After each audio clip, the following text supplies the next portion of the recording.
hoje nós vamos iniciar algo que estava no meu coração fazia tempo. Eu estava, de certa forma, relutando em começar.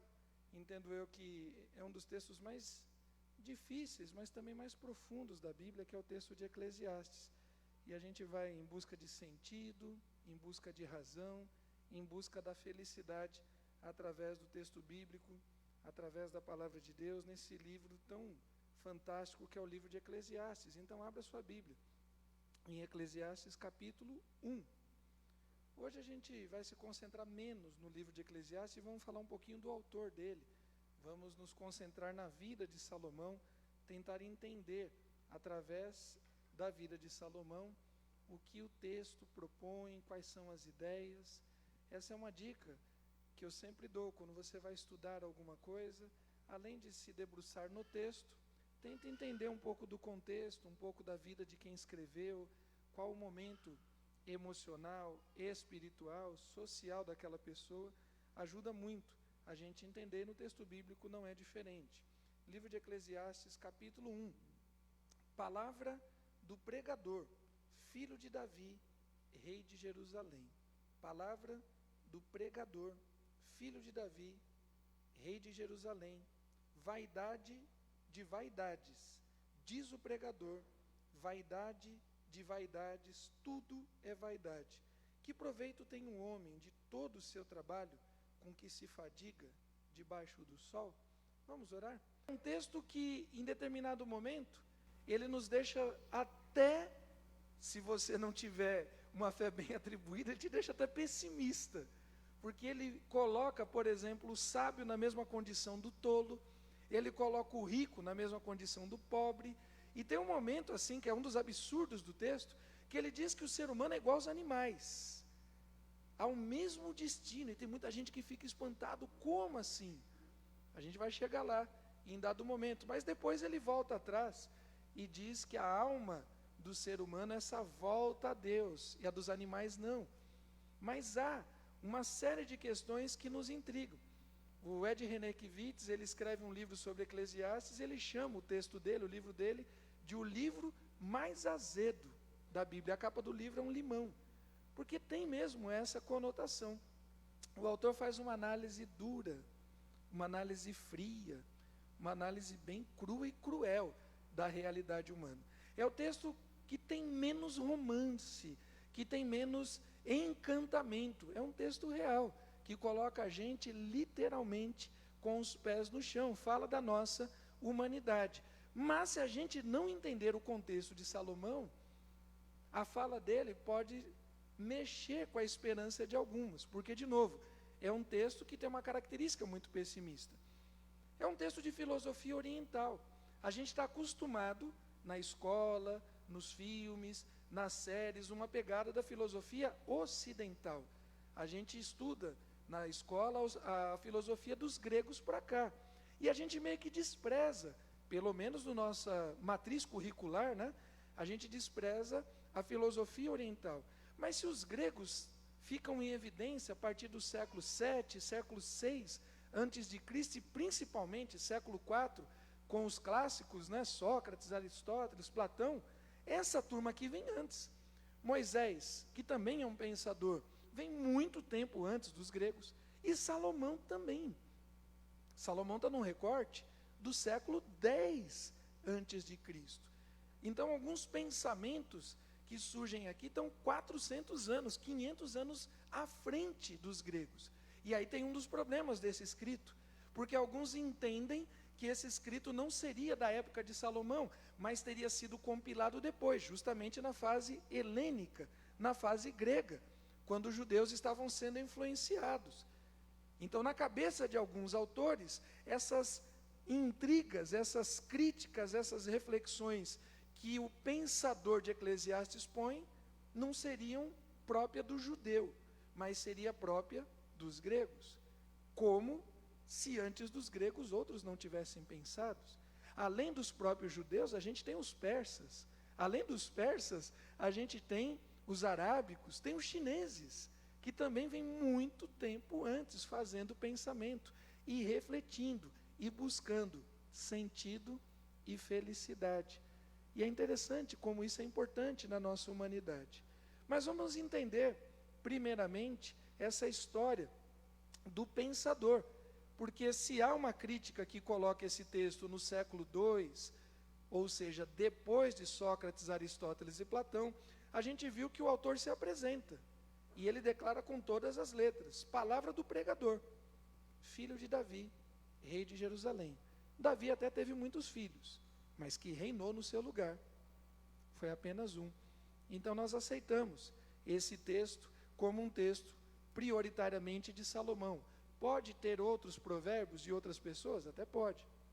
Mas o texto, ele é prioritariamente de Salomão. A palavra que aparece por trás aqui, de palavra do pregador, é correlete, ou algo parecido com isso.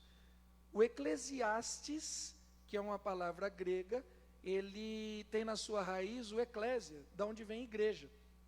Eclesiastes, eclésia, igreja, ajuntamento, congregação, reunião, quase que um condomínio, reunião de pessoas, assembleia de pessoas, encontro de pessoas. E o correlete, ele vai além dessa questão meramente da reunião. Ele diz respeito do falador, o pregador, aquele que fala às pessoas. Esta visão de pregador, ela tem muito mais a ver com o Novo Testamento. A gente tem no Antigo Testamento, Esdras, por exemplo, tem um momento de pregação pública, mas não era muito comum. Os judeus, até por conta do distanciamento geográfico da distribuição das tribos, eles iam para o local da adoração, para o templo, faziam seus sacrifícios, ficavam em tendas, ficavam em cabanas ao redor do templo, mas não tinha essa cultura que nós temos, que é uma cultura mais neotestamentária, de se reunir para o ensino da palavra de Deus, de se reunir para a discussão da palavra de Deus. Eles iam para o templo para solenidades. O ensino era uma coisa rotineira, era o pai que ensinava o filho a sua profissão. Então o filho do carpinteiro ia ser carpinteiro, o filho do pescador ia ser pescador, o filho do agricultor e assim por diante. A educação, ela era responsabilidade dos pais. 4, 5, 6 anos, o pai já puxava o filho para andar junto com ele. Se você lembrar, por exemplo, de Ana, quando ela faz a sua oração e ela diz assim, se Deus me der um filho homem, eu devolverei ao Senhor, ela devolve Samuel logo depois que ele é desmamado. Alguma coisa de 4, talvez 5, estourando 6 anos. O menino saía dos seios da mãe e já ia andar com os pais. Na nossa sociedade, pelo menos até agora, a gente está vendo uma certa transformação, mas a educação doméstica ficava quase que 100% com as mulheres. No universo judaico, não. Ela ficava quase que 100% com os homens. Então, essa cultura de ter um pregador que fala às pessoas, tal, não tinha muito isso. Mas o povo parava para ouvir Salomão. Salomão era um fenômeno. Ele se torna realmente esse pregador, esse pensador, e o texto bíblico diz que vinham pessoas de longe, tanto para ouvi-lo, quanto para experimentá-lo. As pessoas montavam enigmas, criavam perguntas profundas, pegadinhas, e diziam assim, vamos ver se ele é tudo isso mesmo. E cada um que vinha, saía de lá embasbacado, de boca aberta e de queixo caído, tal era a sabedoria de Salomão. E aí começou essa cultura das pessoas se reunirem, para que Salomão falasse, o pregador, o correlete, ele pudesse expor os seus pensamentos. Só que quando chega aqui nesse livro de Eclesiastes, os pensamentos de Salomão afunilam. Salomão não está falando mais de sexualidade, Salomão não está falando mais de cultura e arte, Salomão não está falando de ciência, Salomão não está falando de astronomia, Salomão não está falando de espiritualidades, temas esses que permeiam os provérbios. Se você pega o texto dos provérbios, tem tudo isso. Relações conjugais, relações profissionais, relações com o meio ambiente. Nós estamos no mês da primavera, o texto de provérbios fala a respeito do meio ambiente, de uma maneira bem propositiva, diz que se a humanidade for obediente, a natureza reagiria de um jeito, é uma coisa fantástica, mas não em Eclesiastes. Em Eclesiastes o tema de Salomão é vaidade. De vaidades assim diz o pregador, tudo é vaidade. Eu não sei se os irmãos estão com suas Bíblias abertas aí, tem versões diferentes para a palavra vaidades. O que aparece aí na Bíblia dos irmãos? Inutilidades. Vaidades, inutilidades. Alguma outra coisa? Ilusão. Tem alguma versão com futilidades? Mas tudo isso cabe. Vaidade não é aquele conceito nosso ocidental, mais relacionado à estética. Vaidade aqui tem a ver com inutilidade, com enfado, com futilidade. Salomão está enfadado da vida. Salomão está de alguma forma desiludido com a vida. E esse é o texto de Eclesiastes. O texto tem uma característica mais de um filósofo e menos de um rabino. O texto tem uma característica mais de sabedoria especulativa, racional, do que revelacional. Não que o texto não seja revelacional. A revelação estava na pessoa de Salomão. E a partir dele, Salomão, é que nós temos esse escrito racional, especulativo. O texto faz uma investigação aprofundada e não rasa da nossa existência, da nossa vida. O que vale a pena? O que vale o esforço? E isso parte da racionalidade, da especulação, da filosofia, mas também da experiência do velho Salomão. E nós já vamos identificar que esse texto tem a ver com a velhice de Salomão. Queridos, vaidade de vaidades, tudo é vaidade. Que proveito há para o homem de tudo, de todo o seu trabalho, de todo o seu esforço, de toda a sua dedicação, com que se afadiga debaixo do sol. Vem para 1 Reis, vamos ver a história final da vida de Salomão. 1 Reis, capítulo 11. A busca do sentido da razão de vida, a busca da eternidade, a busca da felicidade, a busca da paz é uma busca incessante do ser humano. O ser humano, desde que rompeu com Deus, desde que entrou em rota de colisão com o Eterno, desde que caiu no pecado, ele vive em busca da felicidade, ele vive em busca de um sentido maior, de uma razão de vida. E há dentro de nós uma eternidade. Eclesiastes 3:11 fala sobre isso. Deus colocou dentro do ser humano a eternidade. E nós só poderemos encontrar a felicidade quando nos reencontrarmos com o Deus Criador. Livro de 1 Reis, capítulo 11, do versículo 1 ao 11. Achamos? Amém? Ora, além da filha de Faraó, amou Salomão muitas mulheres estrangeiras, moabitas, amonitas, edomitas, sidônias e etéias, mulheres das nações que havia o Senhor dito aos filhos de Israel: não caseis com elas, nem casem elas convosco, pois vos perverteriam o coração para seguirem os seus deuses. A estas se apegou Salomão pelo amor. Tinha 700 mulheres, princesas, e 300 concubinas, e suas mulheres lhe perverteram o coração, sendo já velho. As suas mulheres lhe perverteram o coração para seguir outros deuses, e o seu coração não era de todo fiel para com o Senhor, seu Deus, como fora o de Davi, seu pai. Salomão seguiu a Astarote, deusa dos sidônios, e a Milcom, a abominação dos amonitas. Assim fez Salomão, que era mau perante o Senhor, e não perseverou em seguir ao Senhor, como Davi, seu pai. Nesse tempo, edificou Salomão um santuário a Quemos, abominação de Moabe, sobre o monte fronteiro a Jerusalém. O que Salomão tinha feito primeiro em Jerusalém? O que Salomão tinha feito primeiro nesse mesmo monte? Um templo dedicado a quem? Ao Senhor. Pois bem, ele caiu numa loucura tal que ele conseguiu fazer outro templo, de frente para o templo do Senhor. Ele fez um santuário a Quemos, a abominação de Moabe, sobre o monte fronteiro a Jerusalém, e a Moloque, a abominação dos filhos de Amon.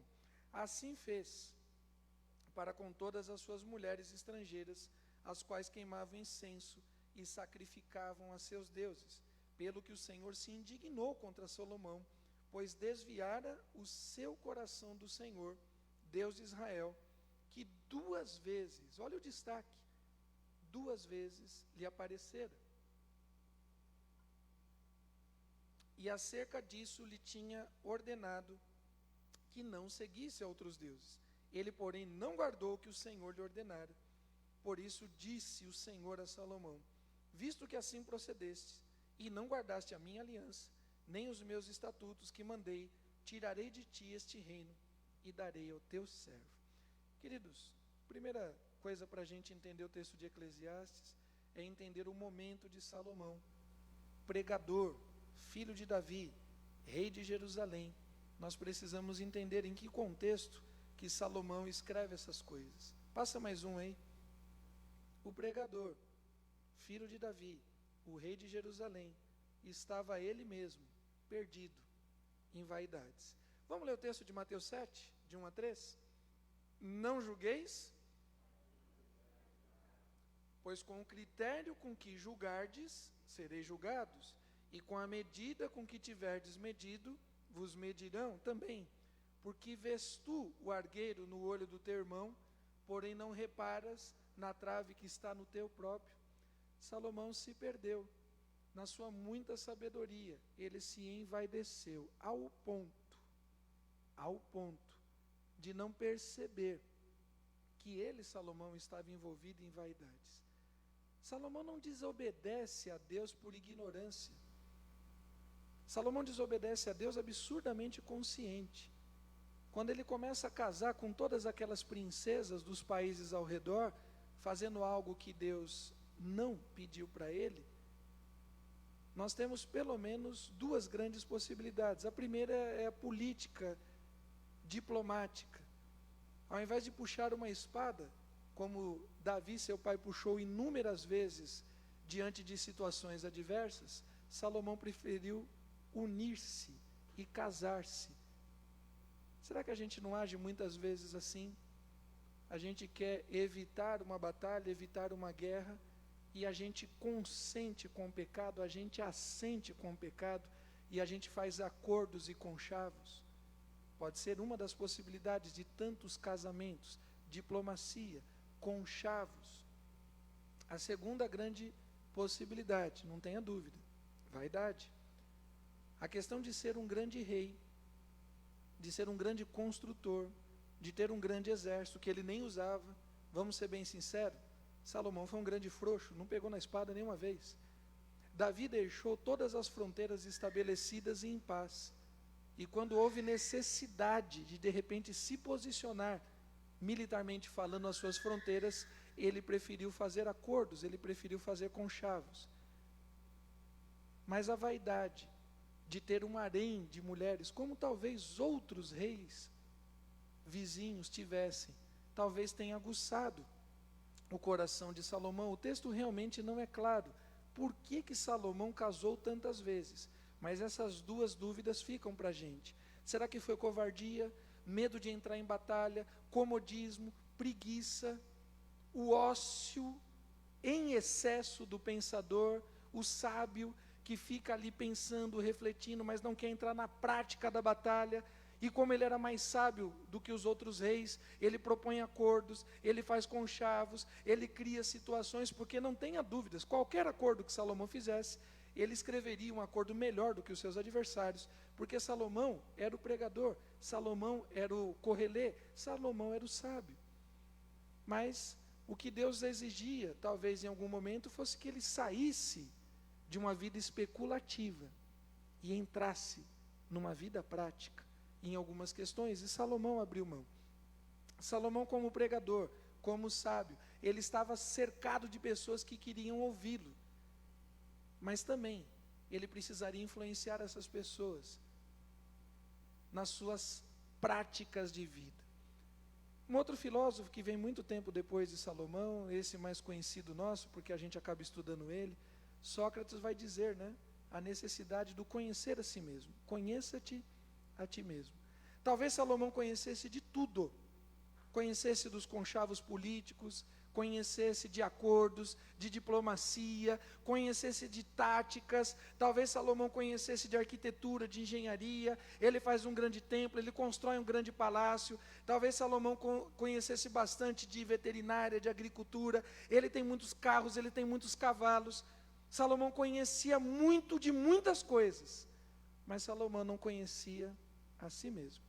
E, queridos, aqui vai a primeira lição prática. E a gente vai tentar em cada culto, em cada encontro, em cada estudo, não apenas fazer o raciocínio especulativo, mas ir para uma questão prática. Nós precisamos conhecer. Não é possível conhecer todas as coisas, mas é possível conhecer muitas coisas. Certo? É possível. Dentre as coisas mais importantes que você precisa conhecer, é o seu coração. Jeremias 17:9 vai dizer que enganoso é o coração do homem, mais terrível, terrivelmente corrupto do que qualquer outra coisa. Tem 3 pessoas que conhecem a sua fraqueza. 3 pessoas que conhecem a sua fraqueza. O teu Deus que te criou, sabe da tua pequenez e da tua limitação. O teu adversário que veio para roubar, matar e destruir. E você. Desses 3, tem um que não para de trabalhar ao teu redor procurando espaço. E tem outro que tantas vezes está dormindo e cochilando, que sou eu e é você. Salomão deveria conhecer as suas fraquezas. Salomão deveria levantar trincheiras, barreiras, fortalezas para se proteger. Afinal de contas, Salomão tinha visto Deus 2 vezes, coisa que nem Davi viu.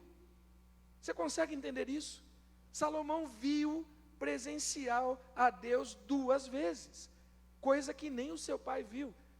E Salomão não protegeu o seu coração, querido. Se você sabe da sua fraqueza, a tua fraqueza é o sexo oposto, a tua fraqueza é o sexo igual, a tua fraqueza é o dinheiro, a tua fraqueza é a fofoca, a tua fraqueza é a língua. Tiago vai dizer que aquele que consegue dominar a língua, ele é sábio.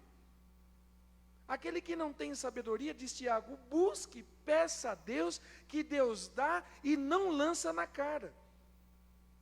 Mas a língua, que é o menor dos órgãos, segundo Tiago, similar a um grande navio que é controlado apenas por um pequeno leme, a língua incendeia famílias, casamentos, igrejas, empresas. Pessoa sábia não conhece o coração, não conhece a própria fraqueza. Qual a tua fraqueza, meu irmão? Você está pensando nela nesse momento. Qual a tua fraqueza? E o que você tem feito para se proteger? Ah, pastor, eu sei, minha fraqueza é essa. Eu estou aqui com o Espírito Santo. Eu conheço, inclusive eu já caí numa situação ou outra. Eu não quero vacilar, eu não quero cair mais. Beleza, o que você está fazendo? O pregador vaidoso, Salomão, ele achou que não precisava se cuidar. E o texto bíblico diz, o texto de 1 Reis, que nós acabamos de ler, que Salomão se perdeu e foi pego, versículo 1 e 2, foi pego pelo amor. Salomão foi pego pelo desejo, assim como Adão e Eva, assim como o próprio Davi. Salomão foi pego pelo desejo, porque não conhecia a si mesmo, porque não cuidou do seu coração. Passa mais um aí para a gente. Além da vaidade do pregador, tem a vaidade da sabedoria. O pensamento, a sabedoria humana. Em dado momento, as pessoas se acham melhores, se acham maiores, se acham superiores. E é uma coisa que me entristece. Eu vou dizer para os irmãos, já teve um momento de eu ter raiva disso. Agora eu estou mais em paz em relação a isso, eu só fico triste. Mas me entristece profundamente quando a gente cobra, principalmente de líderes da igreja, de pessoas que querem estar à frente de outros, de pessoas que querem liderar crianças, adolescentes, jovens, homens e mulheres, e gente que não para aprender. É gente que já sabe tudo de ministério, já sabe tudo de louvor e adoração, já sabe tudo de pastoreio, já sabe tudo de diaconia, já sabe tudo de missões. É gente que não para estudar, não para aprender. E Jesus vai dizer assim: graças te dou, ó Pai, Senhor do céu e da terra, porque ocultaste essas coisas aos sábios e instruídos e a revelaste aos pequeninos. Salomão recebe de Deus sabedoria quando ele era pequeno. E se você se recordar, se você lembra da história, Salomão não é o filho primogênito de Davi. Tinha um tal de Adonias. E Adonias tenta arrumar um esquema. Primeiro Adonias usa a sua própria mãe, depois Adonias usa a mãe de Salomão. O famoso 171, aquela costurada, tentando criar uma situação. E houve um momento que parte do reino seguiu Adonias. Você tem um determinado sacerdote, você tem um determinado capitão que seguem Adonias. Quando Salomão era fraco e pequeno, ele orou ao Senhor. Quando Salomão se viu acuado, ele orou ao Senhor. Quando Salomão se sentiu desafiado, ele viu o tamanho do reino, porque Davi expandiu o reino ao extremo. Davi estava com a sua fronteira do norte dentro do que hoje é a Síria. Davi estava com a sua fronteira do sul lá embaixo, onde é o Egito. Davi estava com a sua fronteira a leste, dentro das regiões da Arábia Saudita, da Jordânia. Davi estendeu demais o reino. E Davi pacificou. Não é que as pessoas tinham medo de Davi, também. Mas as pessoas tinham respeito por Davi. Havia até uma certa amizade entre os reinos que Davi ganhou em batalha. Porque Davi era um homem justo, porque Davi era um homem correto. No reino de Davi, a gente vai ver isso depois, mas vou dar uma pincelada rápida. No reino de Davi, não era só o rei que enriquecia. Não era. A população também crescia. No reino de Salomão, só ele enriquecia. A injustiça social explode com Salomão. Por isso que o reino é destruído. Queridos, quando nós precisamos, quando nós nos achamos pequenos, nós procuramos a Deus. Mas quando a gente dá um passinho além, a gente acha que não precisa mais de Deus. A gente não precisa orar, não precisa buscar a palavra, não precisa estar em comunhão, não aceita uma disciplina, não aceita uma exortação. Afinal de contas, a gente já sabe de tudo. A sabedoria tomou conta de Salomão de um jeito tal que ele se perdeu. Salomão foi declarado pelo próprio Deus o homem mais sábio. Agora, Salomão foi declarado o homem mais sábio diante de quem? Diante de outros seres humanos. Querido, ser declarado mais sábio diante de toda a população, apesar de ser um grande feito, não é tanta coisa assim. É melhor ser declarado mais sábio, como Salomão foi declarado, ou ser declarado mais íntegro, como Jó foi declarado. Você consegue entender a diferença? Diante de Jó, Deus diz assim: olha, esse aqui é íntegro, justo, temente a Deus e se aparta do mal. Salomão recebe um grande título, porque você não pediu a morte dos teus inimigos, porque você não pediu riquezas, porque você não pediu mulheres, eu vou te dar todas essas coisas. Não precisava Salomão ir atrás das mulheres dos outros povos, Deus daria todas as coisas a ele. Mas o momento que Salomão atinge, que ele senta no trono, que ele envelhece, que ele se sente mais do que os outros, nesse momento o seu coração se ensoberbece e ele cai. Querido, aquele que quer ser maior, que seja o menor no reino. Aquele que quer liderar, que sirva. Aquele que quer ser o primeiro, lembre-se que é necessário servir, porque os últimos serão. A verdadeira sabedoria, e Salomão não entendeu isso, ou pelo menos se esqueceu. A verdadeira sabedoria não estava em reinar com justiça, com equidade, não estava em fazer conchavos diplomáticos. A verdadeira sabedoria está em obedecer a Deus. Abra alguém para mim Provérbios 1, versículo 7, leia por favor. Livro de Provérbios, capítulo 1, versículo 7. Quem escreveu esse provérbio foi Salomão.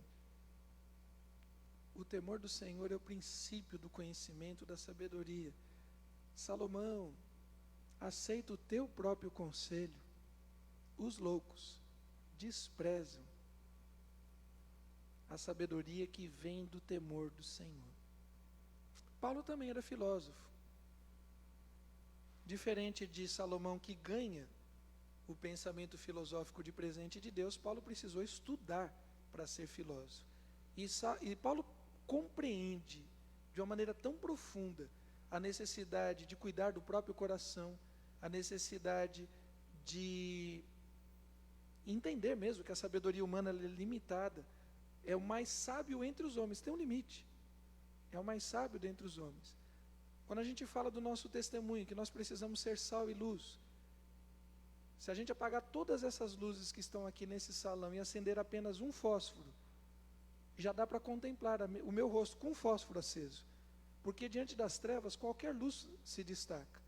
Está fácil hoje dar testemunho, porque as trevas estão tão escuras, há tanta mentira, há tanta corrupção, há tanta promiscuidade, há tanta sujeira, que se minimamente você falar a verdade, você já se destaca.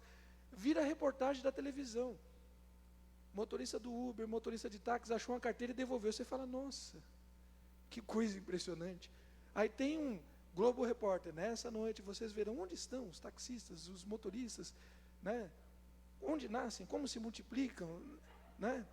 Nessa noite você vai descobrir, porque devolver uma carteira que não é minha, e que tem a foto da pessoa, e que tem o nome da pessoa, se transformou numa coisa espetacular. Alguém que socorre alguém que caiu na rua, alguém que socorre alguém que foi atropelado, vira um herói. Por quê? Porque as pessoas atropelam, matam e vão embora. Olha o nível de trevas que a gente vive. Então ser luz não está tão difícil assim. Desculpa, Salomão, ter que dizer isso, mas ser sábio diante de um povo que vinha da escravidão, 400 anos de escravidão, um povo que não tinha acesso à cultura, que não teve oportunidade de estudo, que não tinha acesso à ciência, à matemática, coisa que os egípcios tinham. Desculpa aí, Salomão, mas também não foi tanta coisa assim. É um baita presente de Deus, mas Salomão desprezou. Salomão desprezou. 1 Coríntios 9, 27, alguém leia para mim, por favor. O que você deve fazer com os presentes que Deus te dá? Deus te deu saúde, Deus te deu uma profissão, Deus te deu dinheiro. Alguns irmãos têm mais recursos do que o outro, porque a profissão do irmão, nesse momento da história, está melhor do que a outra. O que você deve fazer com aquilo que Deus te deu, para que você não se ensoberbeça, para que você não se torne vaidoso? 1 Coríntios 9, 27. Eu esmurro o meu corpo, eu me reduzo à servidão, eu prego primeiro para mim mesmo, eu travo, eu me autoaconselho, eu me autoexorto, eu faço comigo, para que pregando aos outros eu mesmo não venha de alguma maneira ficar reprovado. O filósofo do Novo Testamento entendeu.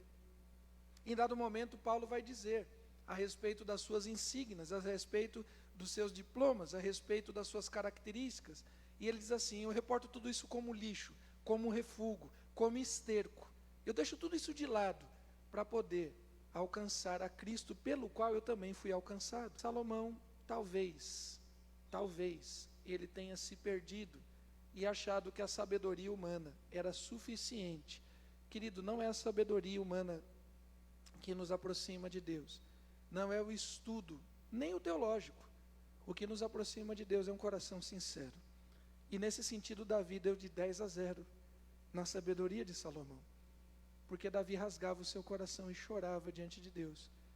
O sábio, ele vai especular, ele vai explicar, ele vai racionalizar, ele vai justificar, mas se arrepender não. Lembremos que Adão também era sábio.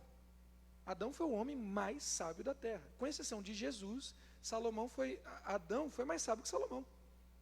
Adão tinha todas as suas faculdades, todas as suas competências ativas antes do pecado. E quando Adão erra, o que ele faz? Ele tenta justificar, ele tenta racionalizar, ele tenta explicar, que são atitudes da soberba humana.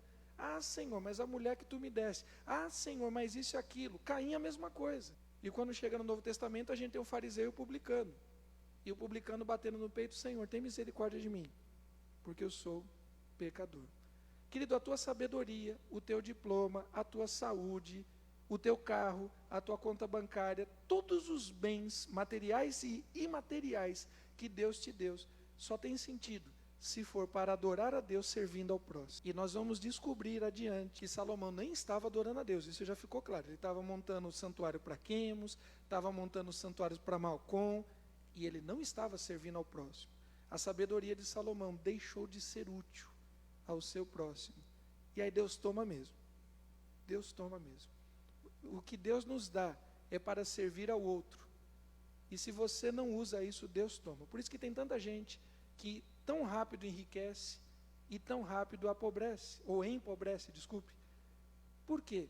Porque o dinheiro deixa de ser servo da pessoa e o dinheiro passa a ser senhor da pessoa. Se você tem dinheiro, é para servir ao próximo, porque o dinheiro vai ficar. E vai mesmo. Para terminar, por hoje, de todas as vaidades, né, talvez essa daqui seja mais dolorida, que a futilidade, a inutilidade, a vaidade na adoração. Olha o que Salomão diz quando foi jovem.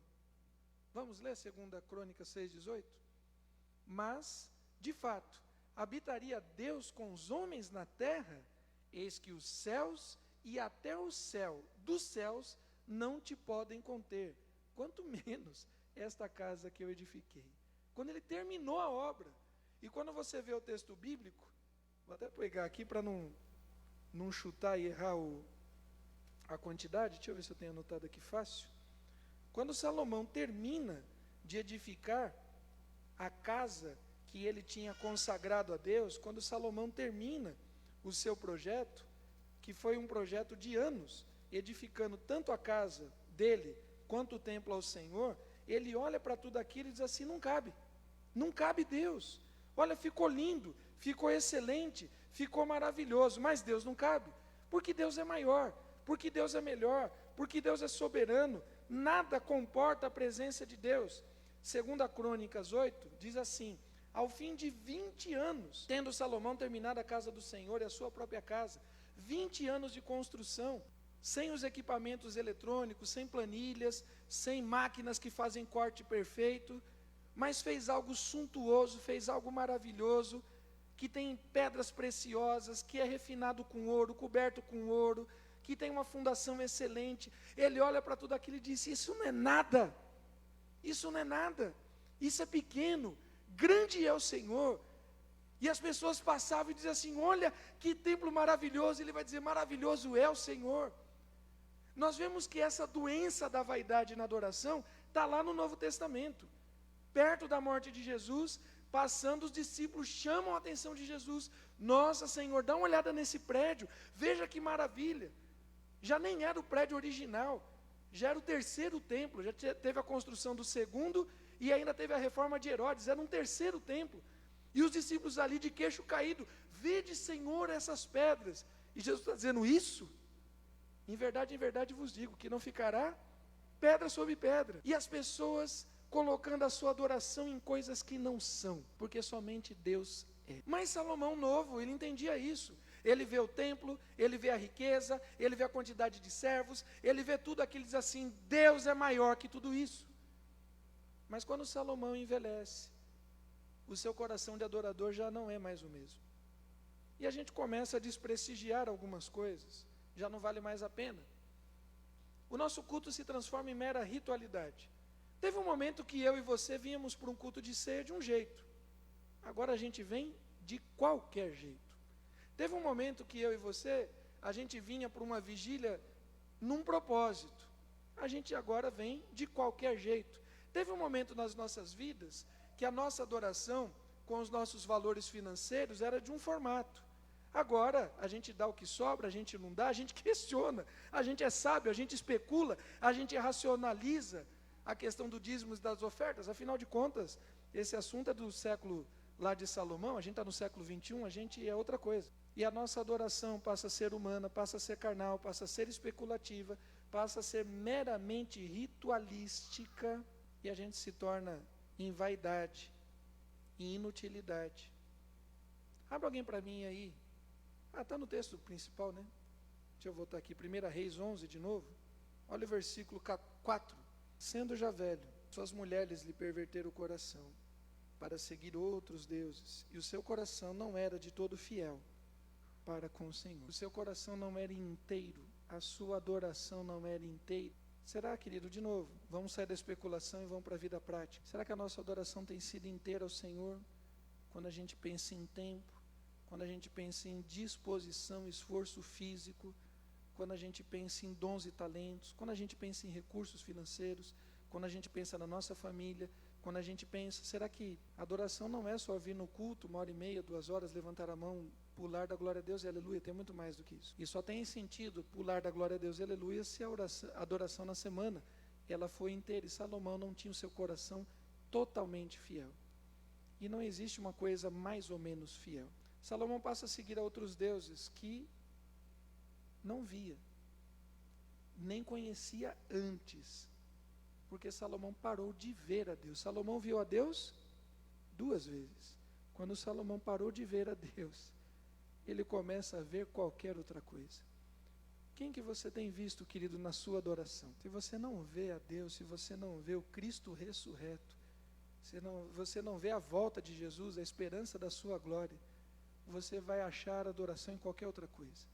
E tem gente que se perde mesmo nas vaidades humanas. Um outro pensador que vem muitos anos depois de Salomão é um personagem chamado Epicuro. E Epicuro, ele se torna pai de uma corrente filosófica, os epicuristas.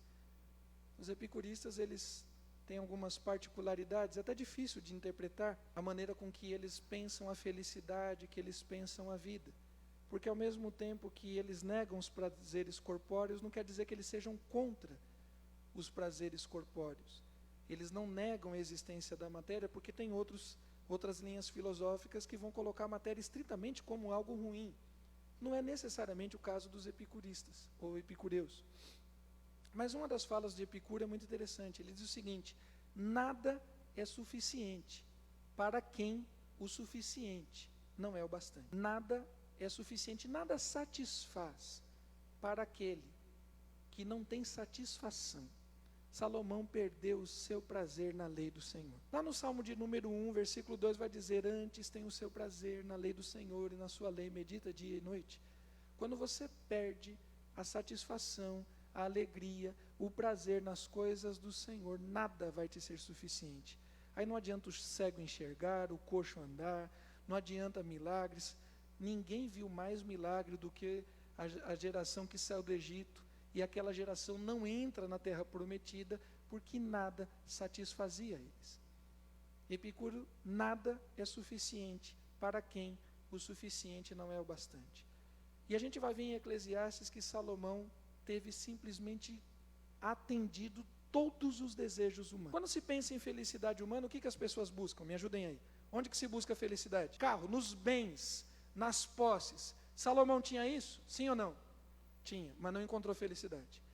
Onde mais que as pessoas buscam felicidade? Nas viagens, nos prazeres, na cultura de visitar e conhecer lugares. Salomão também teve isso. E encontrou felicidade? Também não.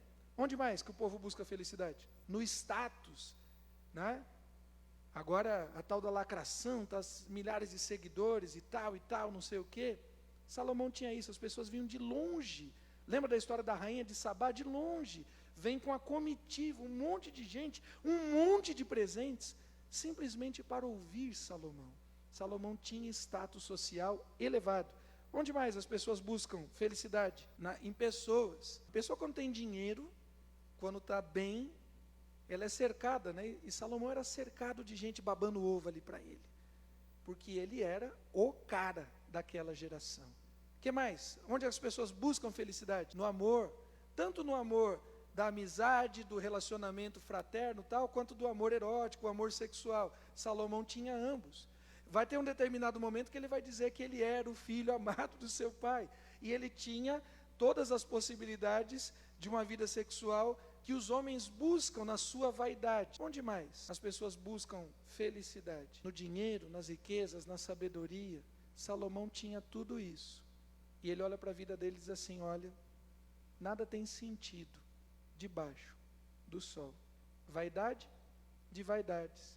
Tudo é vaidade. Sabe por que nada satisfazia Salomão?